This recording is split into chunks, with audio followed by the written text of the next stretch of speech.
Today, we're going to show you how to fix your interior door handle if the handle tab disengages.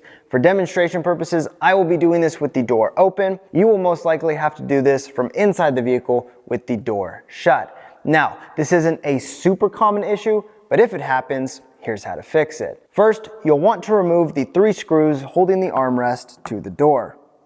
Next, remove the 2 nuts holding the latch to the door cup. So this is our culprit right here. As you can see, we've got the door handle tab on the back of the door handle. What often happens is this tab will end up going above the door lever and not allowing it to engage with anything. This tab needs to go underneath that lever so that it can engage properly. So all we need to do is install this correctly and we should be good to go.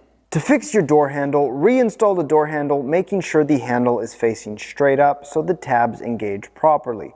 You may need to use a small screwdriver to pry the lever up. Tighten the 2 nuts back down, making sure not to over tighten, then reinstall your armrest with the 3 screws. Now, all you need to do is do a quick test to make sure everything is functioning properly, and you will be ready to hit the road. If you guys have any more questions, feel free to reach out to us and we will definitely help you out.